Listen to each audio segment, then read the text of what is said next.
الفت میں تو منزل کی ہوس کیسی، یہاں تو عین منزل ہے تھکن سے چور ہو جانا۔ الحمدللہ رب العالمین والصلاة والسلام علی سید المرسلین وعلی آلہ واصحابہ اجمعین۔ اعوذ باللہ من الشیطان الرجیم، بسم اللہ الرحمن الرحیم۔ ألم نشرح لك صدرك ووضعنا عنك وزرك الذي أنقض ظهرك ورفعنا لك ذكرك صدق اللہ العظیم۔ معزز سامعین کرام اور پردہ نشین خواتین، ابھی آپ حضرات کے سامنے جو سورت تلاوت کی گئی، اس سورت کا نام سورۃ الانشراح ہے۔ انشراح کا معنی ہوتا ہے کشادگی کے۔ اس سورت میں 8 آیات کریمہ ہے، 28 کلمات ہے اور 130 حروف ہے۔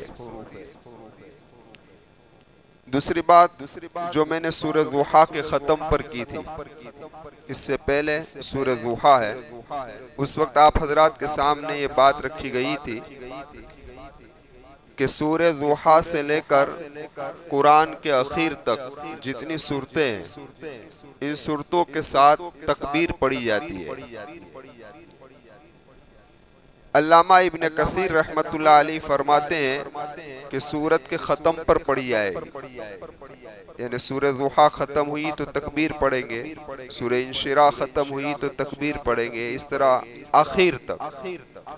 علامہ بغوی رحمت اللہ علیہ فرماتے ہیں کہ سورت کے شروع کے اندر تکبیر پڑھیں گے، لہذا اگر کوئی آدمی سورت کے شروع میں پڑھتا ہے یا سورت کے آخر میں پڑھتا ہے، سنت ادا ہو جائے گی۔ وہ تکبیر کیا ہے؟ شیخ صالح مصری رحمت اللہ علیہ فرماتے ہیں لا الہ الا اللہ واللہ اکبر۔ دوسری بات یہ عرض کی گئی تھی کہ سورہ ضحیٰ سے لے کر اس قرآن کے ختم تک جتنی بھی سورتیں ہیں، ان ساری سورتوں کے اندر، ان میں سے اکثر سورتوں میں اللہ تبارک و تعالیٰ نے محمد رسول اللہ صلی اللہ علیہ وسلم پر جو انعامات ہوئے ہیں، احسانات ہوئے ہیں، اس کا ذکر کیا ہے۔ تیسری بات یہ عرض کی گئی تھی کہ قرآن کریم کو اللہ تبارک و تعالیٰ نے جو شروع کیا تو اس وقت قرآن کریم کی عظمت کو بیان فرمایا اور فرمایا کہ اس کے اندر کوئی شک و شبہ نہیں ہے، ذالک الکتاب لا ریب فیہ۔ اور جب قرآن ختم ہو رہا ہے تو اللہ تبارک و تعالیٰ اس ذات کی عظمت کو بیان فرما رہے ہیں جس پر قرآن نازل ہوا ہے۔ تو ابتدا کے اندر قرآن کی عظمت کا بیان ہے اور انتہا کے اندر محمد رسول اللہ صلی اللہ علیہ وسلم کی عظمت کا بیان ہے۔ ایک بات اور سمجھ لیجئے کہ سورہ ضحیٰ کے اندر اور سورہ انشراح کے اندر کیا ربط ہے اور کیا جوڑ ہے۔ علماء نے لکھا ہے کہ ان دونوں سورتوں کے اندر اللہ تبارک و تعالیٰ نے انہی انعامات کا ذکر کیا ہے جو انعامات محمد رسول اللہ پر کیے۔ سورہ ضحیٰ میں بھی اس کا تذکرہ ہے اور سورہ انشراح میں بھی اس کا ذکر ہے، اور اس کے الفاظ آپ دیکھیں دونوں سورتوں کے ملے جھلے لگتے ہیں، ملتے جھلتے ہیں۔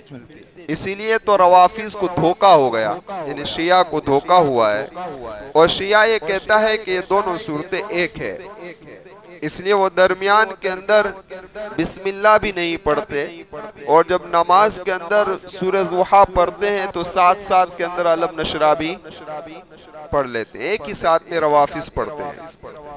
لیکن یہ ان کی غلط فہمی ہے۔ دیکھا جائے تو اس میں ان دو صورتوں میں ایک باریک سا فرق ہے۔ وہ فرق کیا ہے؟ اللہ تبارک و تعالیٰ نے محمد رسول اللہ صلی اللہ علیہ وسلم پر دو قسم کی نعمتیں فرمائی ہیں۔ ایک وہ نعمتیں ہیں جس کا تعلق ظاہر سے، جس کو لوگ دیکھ سکتے ہیں، سب کچھ ہو سکتا ہے۔ ایک وہ نعمتیں ہیں کہ جس کا تعلق باطن سے ہے، کہ جو اللہ اور محمد رسول اللہ کے درمیان ہے اور کوئی جانتا نہیں ہے۔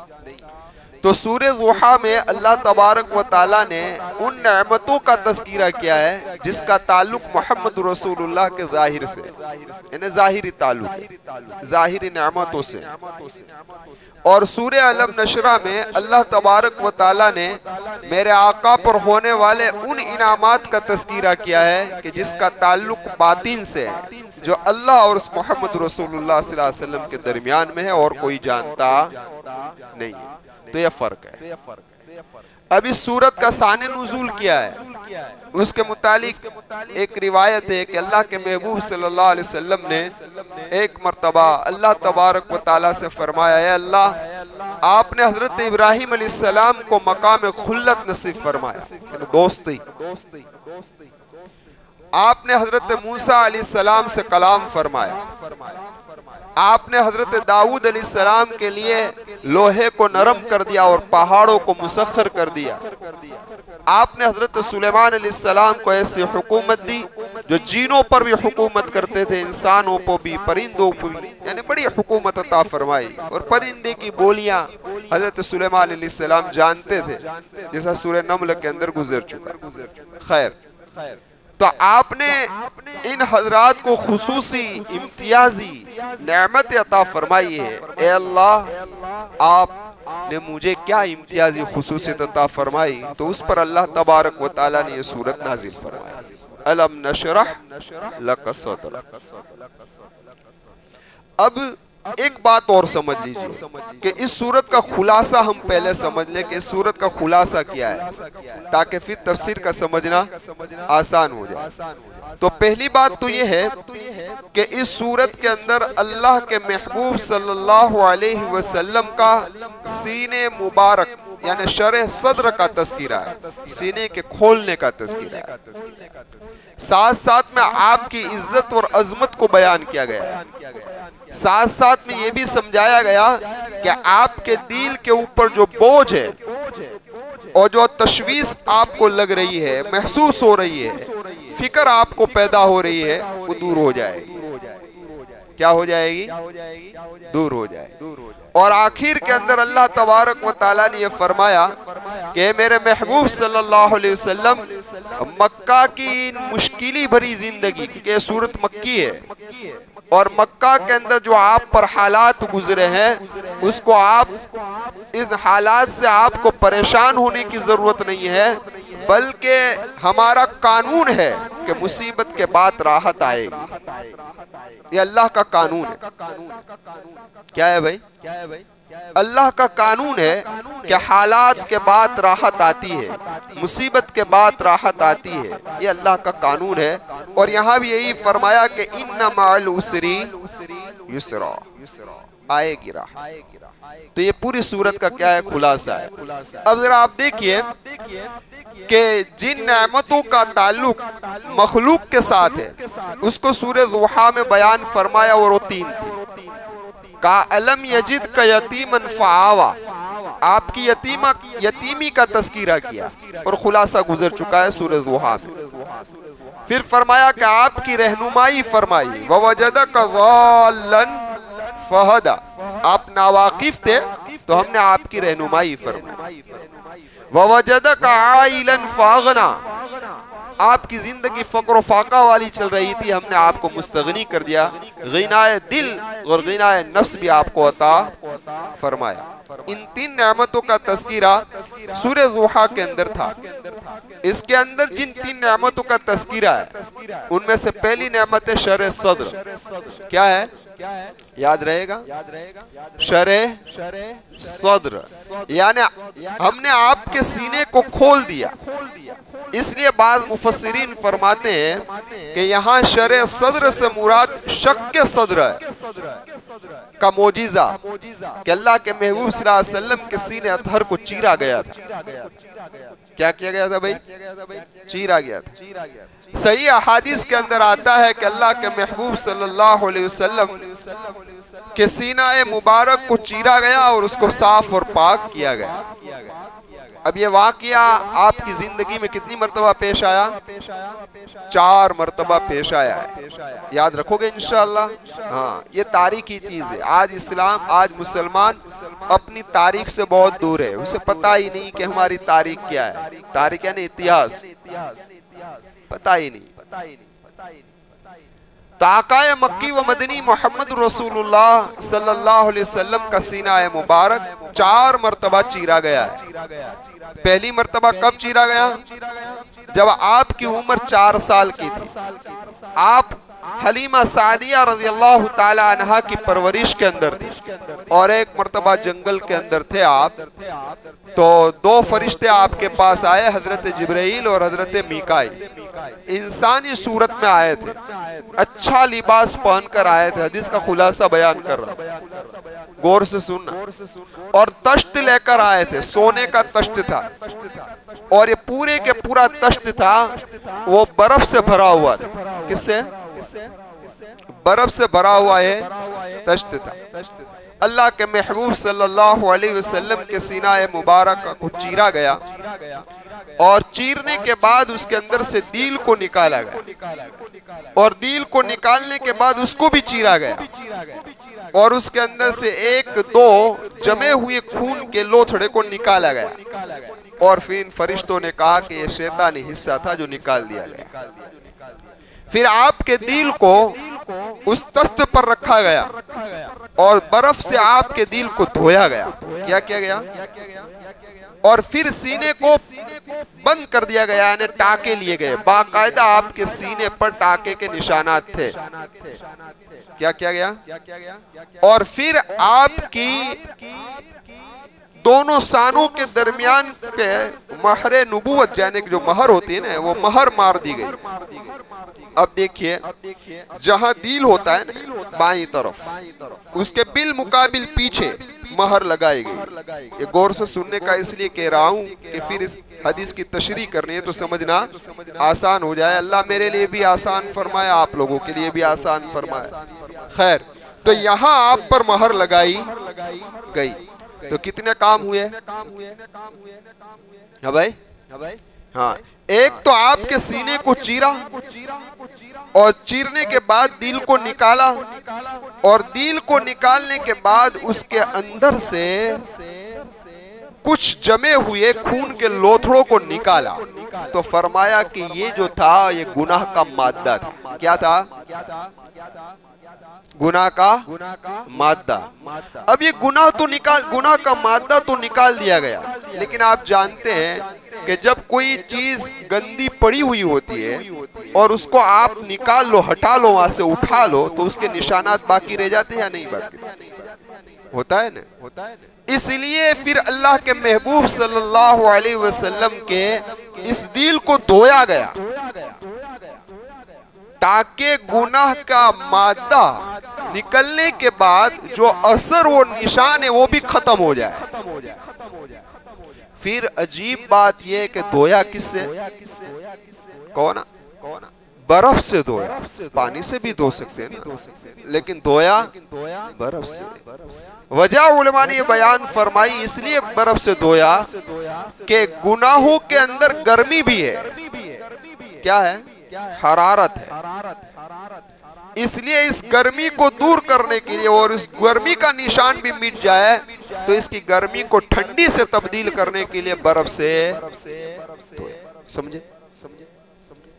اس لیے آقا مکی و مدنی محمد رسول اللہ صلی اللہ علیہ وسلم صحیح مسلم، صحیح بخاری اور صحیح کتابوں کے اندر یہ روایت آئی ہے کہ اللہ کے محبوب صلی اللہ علیہ وسلم نماز کے اندر ثنا کے بعد یہ دعا پڑھتے تھے، اللہم اغسل خطایائی، اے اللہ میرے گناہوں کو دھو دے.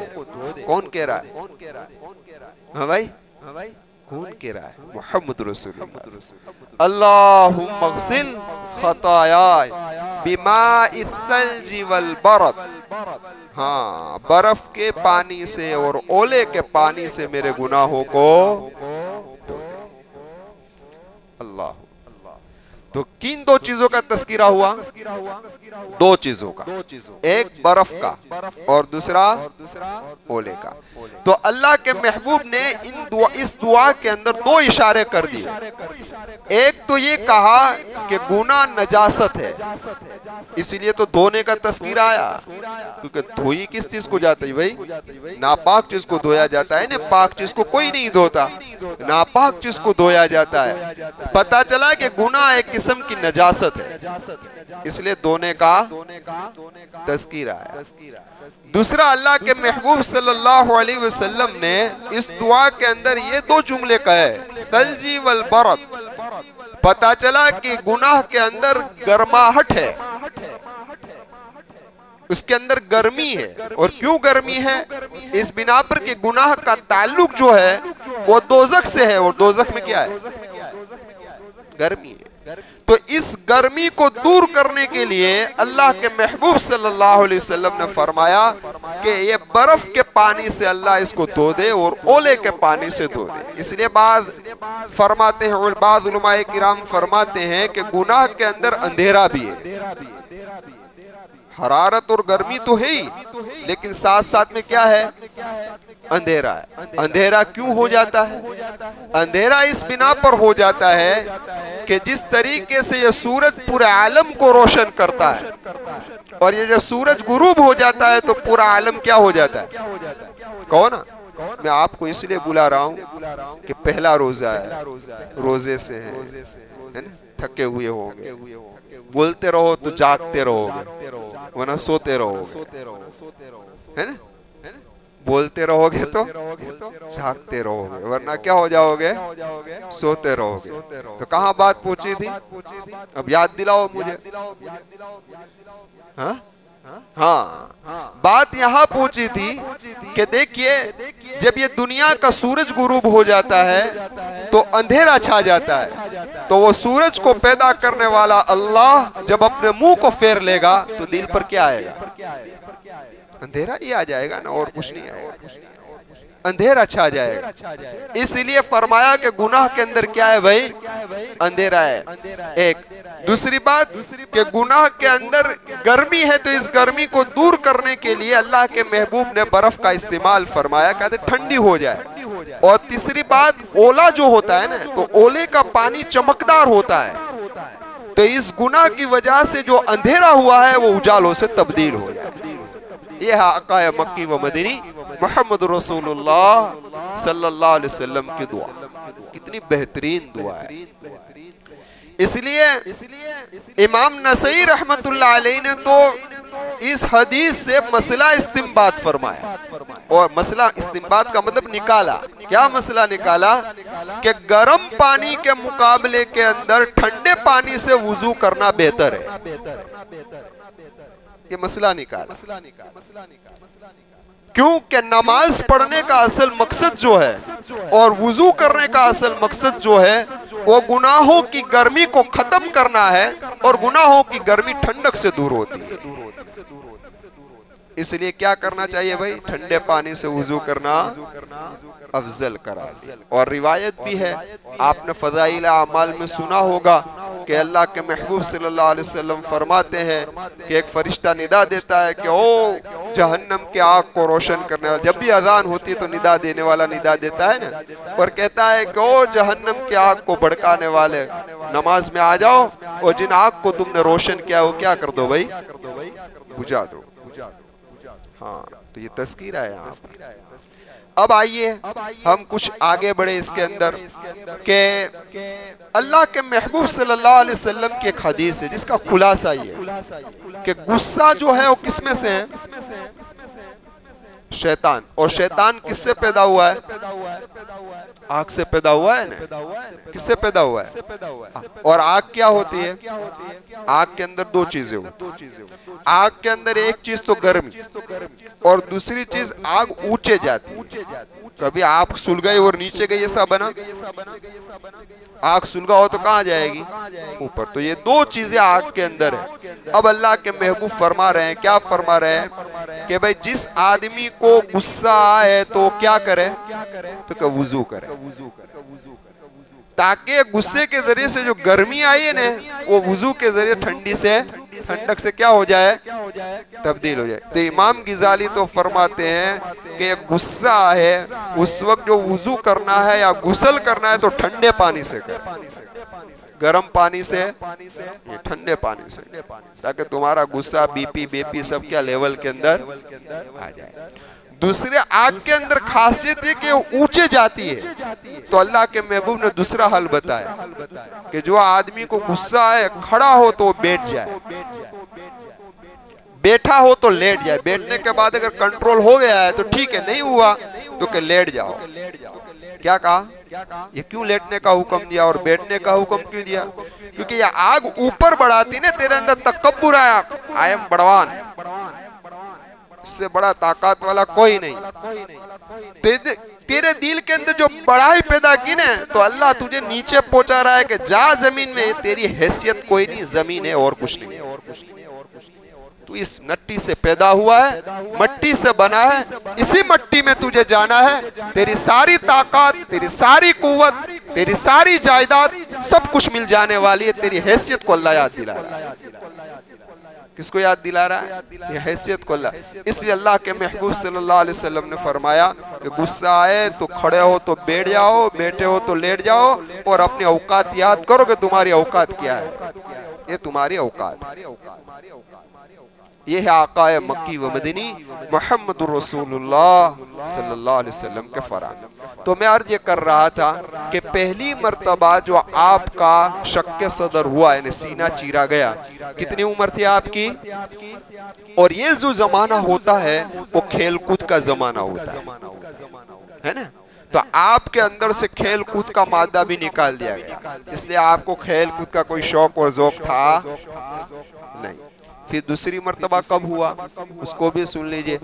حضرت ابی بن کعب رضی اللہ تعالیٰ عنہ فرماتے ہیں کہ حضرت ابو ہریرہ رضی اللہ تعالیٰ عنہ نبی کریم صلی اللہ علیہ وسلم سے ایسے سوالات کر رہے تھے, یعنی کرتے تھے کہ جو ہم لوگ نہیں کر سکتے تھے. یعنی آپ بے ساختہ, کوئی طالب علم ہوتا ہے استاذ کو بہت زیادہ پوچھتا ہے, کوئی پوچھتا بیٹھا رہتا ہے. سمجھ میں آئی بات؟ ہاں, تو یہ زیادہ پوچھنے والے تھے. حضرت ابو ہریرہ رضی اللہ تعالیٰ عنہ نے پوچھا, اے میرے محبوب صلی اللہ علیہ وسلم, امر نبوت میں سب سے پہلے کیا چیز پیش آئی؟ تو اللہ کے محبوب صلی اللہ علیہ وسلم سنبھل گئے, بیٹھ گئے, اور پھر اللہ کے محبوب صلی اللہ علیہ وسلم نے فرمایا, اے ابو ہریرہ, سب سے پہلے امر نبوت میں جو چیز پیش آئی وہ میری عمر 10 سال یا اس کے اوپر کچھ ماہ کی تھی, اور میں جنگل کے اندر تھا, اور اس وقت اوپر سے آواز آئی کہ دو فرشتے آپس میں بات چیت کر رہے تھے, اور ایک کہہ رہا تھا دوسرے کو یہی ہے نا, تو دوسرا کہہ رہا ہے یہی ہے. پھر یہ لوگ میرے سامنے آئے, ایسے نورانی چہرے تھے کہ اس سے پہلے کبھی میں نے ایسے نورانی چہرے دیکھے نہیں. اور فرمایا کہ ایسی خوشبو آ رہی تھی کہ ایسی خوشبو میرے دماغ نے آج تک کبھی سونگھی نہیں, اور ایسا لباس پہنا ہوا تھا کہ ایسا لباس میں نے آج سے پہلے کبھی دیکھا نہیں تھا.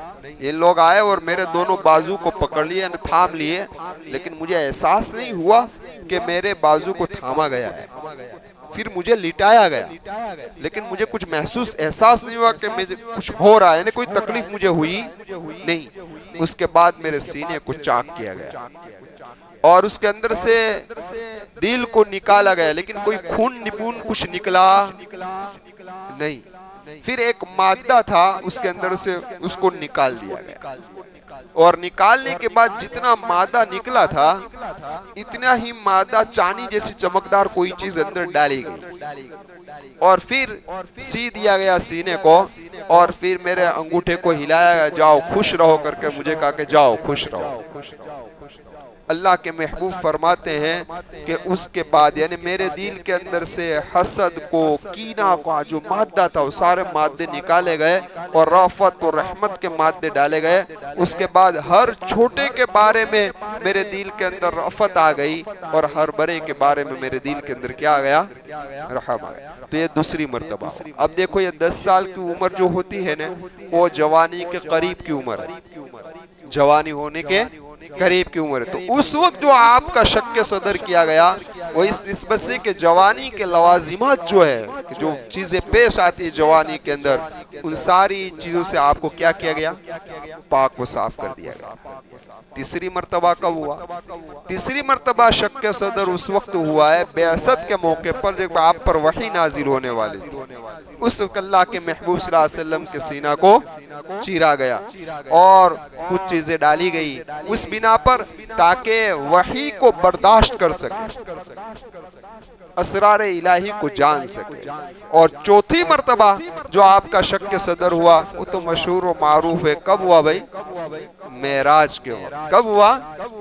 معراج کے موقع پر۔ معراج کے موقع پر آپ کے سینے کو اس لیے چیرا گیا تھا کہ اس وقت دوسرے دنیا میں جانا تھا نا، عالم ملکوت میں جانا تھا، اور ایک ملک سے دوسرے ملک میں جانا ہو تو ٹیکا لینا پڑتا ہے، کہ وہاں کی آب و ہوا موافق آ جائے۔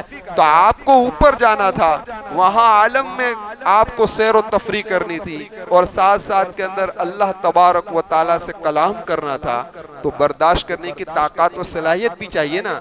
تو یہ ساری چیزیں آپ کی ڈالی گئی اس کے اندر، اور یہ چوتھی مرتبہ آپ کا شق صدر ہوا۔ لیکن اس وقت آپ کے دل کو کس سے دھویا گیا تھا؟ زمزم کے سے دھویا گیا، آب کوثر سے نہیں دھویا، ورنہ تو فرشتے اوپر سے سب کچھ لے کر آتے تو کوثر کا پانی بھی لے کر آتے، لیکن کوثر کا پانی نہیں لائے بلکہ زمزم سے دھویا۔ یہ ثابت کر دیا کہ زمزم کا پانی کوثر کے پانی سے بھی افضل ہے نا۔ اس لیے مائع زمزم کی قدر کرنی چاہیے۔ اللہ تبارک و تعالی ہمیں اس کی قدر کرنے کی توفیق عطا فرمائے۔ تو یہ کتنی مرتبہ ہوا بھائی؟ 4 مرتبہ۔ اب آخری حدیث کا خلاصہ پھر بات کو ختم کرتے ہیں۔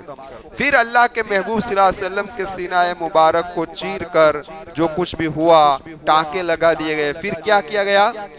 مہر لگائی۔ کیا لگائی گئی؟ یہ مہر کیوں لگائی گئی؟ مہر اس لیے لگائی گئی کہ جو چیز قیمتی ہوتی ہے اس پہ سیل مار دیا جاتا ہے تاکہ اس کے اندر سے وہ چیز ضائع ہو نہ جاوے، نکل نہ جاوے۔ تو اللہ کے محبوب صلی اللہ علیہ وسلم کے اندر جو علم، حکمت، جو کچھ بھی ڈالی اللہ تبارک و تعالیٰ نے، وہ ضائع نہ ہو جائے، نکل نہ جائے، اس نے کیا لگا دی گئی بھائی؟ مہر لگائی۔ اب مہر کہاں لگائی؟ میں نے بتایا نا کہاں لگائی؟ دونوں شانوں کے درمیان میں، اور جہاں دل ہے اس کے بل مقابل پیچھے والی سائیڈ کے اندر۔ کیوں وہاں لگائی؟ لگانی تو یہاں چاہیے، لیکن وہاں کیوں لگائی؟ وہاں اس بنا پر لگائی کہ آگے کا جو دل کا حصہ تھا وہ تو پاک صاف کر کے شیطان کے حصے کو نکال دیا تھا، لیکن شیطان جو وسوسے ڈالتا ہے نا وہ پیچھے سے ڈالتا ہے۔ کہاں سے ڈالتا ہے؟ یہاں سے ڈالتا ہے۔ اس لیے شیطان کے وسوسوں سے بھی آپ کی حفاظت کے لیے یہاں پر مہر لگا دی گئی۔ عمر بن عبدالعزیز رحمت اللہ علیہ فرماتے ہیں، ایک آدمی نے کہا، سوال کیا کہ اللہ مجھے، دعا کی اللہ تبارک و تعالیٰ سے کہ اللہ مجھے آپ بتلا دیجئے کہ شیطان وسوسہ کہاں سے ڈالتا ہے۔ تو اللہ تبارک و تعالیٰ نے اس کو بتلایا ہے، اس آدمی کو، اس اللہ کے ولی کو، تو یہی جگہ بتلایا کہ شیطان وسوسہ جو ڈالتا ہے یہ پیچھے سے ڈالتا ہے۔ اس لیے اللہ کے محبوب صلی اللہ علیہ وسلم کی مہر نبوت دونوں شانوں کے درمیان میں تھی۔ اب یہ مسئلہ ایک اختلافی ہے، اس کا خلاصہ بھی سمجھ لیجئے پھر بات کو ختم کر دیں۔ پتہ چل روایتوں کے اندر آپ نے پڑھا ہوگا کہ اللہ کے محبوب صلی اللہ علیہ وسلم کو مہر نبوت تو پیدائش سے تھی۔ کب سے تھی بھائی؟ پیدائش۔ اور اس روایت میں کیا آیا کہ مہر نبوت جب آپ کے سینے کو چاک کیا گیا اس کے بعد لگائی۔ تو دونوں روایت میں ٹکرا ہو رہا ہے نا، تو علماء نے کہا کہ پہلی بات صحیح ہے، کہ اللہ کے محبوب صلی اللہ علیہ وسلم کو مہر نبوت تو پیدائشی تھی، یہ ایسا ہے، پہلے سے ہی تھی۔ تو پھر یہاں پر کیا ہوا؟ تو اس روایت اور اس روایت میں دونوں کے درمیان تطبیق دینے کے لیے علماء نے کہا کہ اس کی تجدید واپس اس موقع پر، یعنی دوبارہ اعادہ، دوبارہ مہر نبوت کی تجدید جو ہوئی وہ یہ 4 سال کی عمر میں واپس آپ کی تجدید ہوئی مہر نبوت کی، ورنہ مہر نبوت آپ کے ساتھ پیدائشی تھی۔ تو الغرض بعض مفسرین کا کہنا ہے کہ یہاں سر صدر سے مراد شق صدر ہے، تو اس کے متعلق کچھ باتیں میں نے آپ حضرات کے سامنے پیش کی۔ آئندہ کل کی مجلس میں یہ شرح صدر کے متعلق کچھ بات عرض کروں گا۔ اللہ تبارک و تعالیٰ کہیں سے ہی بات کو قبول فرمائے، ہم تمام کو محمد رسول اللہ صلی اللہ علیہ وسلم کی محبت عطا فرمائے۔ الحمدللہ رب العالمین، صلی اللہ علی النبی الامی۔ اے اللہ ہمارے گناہوں کو معاف فرما دے، ہم پر رحم فرما دے، ہم پر کرم فرما دے، ہم پر فضل فرما دے۔ اے اللہ رمضان کا مہینہ آپ نے عطا فرمایا ہے، اس کی قدر کرنے کی توفیق عطا فرما دے، عافیت عزت و صحت کے ساتھ گزارنے کی توفیق دے دے۔ اے اللہ شب قدر نصیب فرما دے، بڑی فضیلت والی رات ہے، ہماری غفلت کے بنا پر یہ رات کہیں ہم سے نہ چھوٹ جائے، اس سے ہماری حفاظت فرما لے۔ اے اللہ ہمیں شب قدر نصیب فرما دے، اے اللہ اس کی قدر کرنے کی توفیق عطا فرما دے۔ اے اللہ ہمارے اعضاؤں کو گناہوں سے بچا لینا، خصوصاً رمضان کے مہینے میں ہمیں اپنے آپ کو گناہوں میں ڈالنے سے ہماری حفاظت فرما لینا۔ اے اللہ بغیر گناہ کے رمضان گزر جائے، ایسی شکل و صورت پیدا فرما دے۔ اے اللہ ہمارے کانوں کو گناہ سے بچا لے، ہماری زبان کو بچا لے، ہمارے ہاتھ پیروں کو بچا لے، ہمارے ہر عضو کو گناہ سے بچا لے۔ اے میرے رحیم و کریم مولا، آج رمضان کا پہلا روزہ ہے، پہلی تاریخ ہے، اے اللہ آج سے ہی ہمیں پاک و صاف کر دے، اور تیری خصوصی رحمت جو اترتی ہے اس میں ہمارا حصہ نصیب فرما دے، ہمارے دلوں کو منور کر دے۔ رات کے آخری حصے میں اے اللہ سحری کے لیے جب ہم اٹھ رہے ہیں، اے اللہ اس وقت تیرے سامنے ہمیں مانگنے والا بنا دے، ہمیں مانگنے والا بنا دے۔ اے اللہ امت پر رحم فرما دے، امت پر کرم فرما دے، امت کے حال پر رحم فرما دے۔ اے اللہ امت جن پریشانیوں سے گزر رہی ہے تو ہی جانتا ہے، یا اللہ ظالم کو ہدایت عطا فرما یا اس کا خاتمہ عطا فرما۔ اے میرے رحیم و کریم مولا، اس کے نشانے کے اندر مدارس ہے، اس کے نشانے کے اندر مکاتب ہے، یہ شاعر اسلام پر اب اٹیک کر رہے ہیں۔ اے اللہ آپ بڑے رحیم ہیں، ہمارا کوئی نہیں ہے تیرے سوا، تو ہی ذات پر ہمیں بھروسہ ہے، تجھی کو رب مانا ہے، ہر مصیبت میں تجھی کو پکارا ہے، تیرے سوا کسی کو نہیں پکارا۔ اے میرے رحیم و کریم مولا، تو ہماری مدد کو آجا اور ہماری مدد فرما دے۔ اے اللہ ان کی تدبیروں کو فیل کر دے، ان کی سازشوں کو فیل کر دے، ان کے پلاننگ کو فیل کر دے، مسلمانوں کی حفاظت فرما لے، ان کے جان کی، ان کے مال کی، ان کے ایمان کی حفاظت فرما لے۔ اے اللہ ہماری نوجوان لڑکیاں غیروں کے حوالے ہو رہی ہے، اے اللہ ان کے ایمان کی حفاظت فرما لے، ان کی مدد فرما، ان کی نصرت فرما۔ ہم والدین کو اپنے بچوں کی صحیح تربیت کرنے کی توفیق عطا فرما، اور صحیح پرورش کرنے کی توفیق عطا فرما۔ اے میرے رحیم مولا، اے میرے کلیم مولا، جو غلط مقدمات میں اور اس طریقے سے مظلومانہ طور پر اے اللہ ذیلوں کی سلاخوں کے پیچھے ہیں، اے اللہ آپ رہائی کی شکل و صورت پیدا فرما دے۔ رمضان کا مہینہ ہے، جس طریقے سے ہم اپنے بچوں کے ساتھ رمضان گزار رہے ہیں، اے اللہ ان کے بھی چھوٹے چھوٹے بچے ہیں، اے اللہ لیکن باپ ذیلوں کی سلاخوں میں ہیں، اے اللہ منتظر ہے، معصوم بچے انتظار کر رہے ہیں، اپنے والد کا انتظار کر رہے ہیں۔ اے میرے رحیم و کریم مولا، تو رحم فرما دے، تو کرم فرما دے، ان کی رہائی کی شکل و صورت پیدا فرما دے۔ اے اللہ امت کا بڑا طبقہ اے اللہ بیماری میں مبتلا ہے، خصوصاً مولانا اسلم صاحب کو شفاء کاملہ دائمہ نصیب فرما دے۔ اے اللہ جل از جل شفاء کاملہ دائمہ نصیب فرما دے۔ عموماً اے اللہ امت کا بڑا طبقہ دواخانوں میں ہے، اے اللہ ان کی اولاد بھی منتظر ہے، ان کی بیویاں بھی منتظر ہے، کہیں شوہر منتظر ہے۔ اے میرے رحیم کریم مولا، امت کے ان مریضوں کو شفاء کاملہ دائمہ عاجلہ مستمرہ نصیب فرما دے۔ اے میرے اللہ تو ہمیں معاف فرما دے، ہمیں معاف فرما دے، ہمیں معاف فرما دے۔ اے اللہ امت کا جو طبقہ اس دنیا سے رخصت ہو چکا ہے، گزشتہ رمضان میں ہمارے ساتھ تھے، اے اللہ آج نہیں ہے، آج منومن مٹی کے نیچے پہنچ چکے ہیں۔ کسی کی ماں گئی، کسی کا باپ گیا، کسی کا بھائی گیا، کسی کی بیوی، کسی کا شوہر، کسی کا نوجوان لڑکا۔ اے میرے اللہ تیرے فیصلے ہیں، ہم تیرے فیصلے پر راضی ہیں۔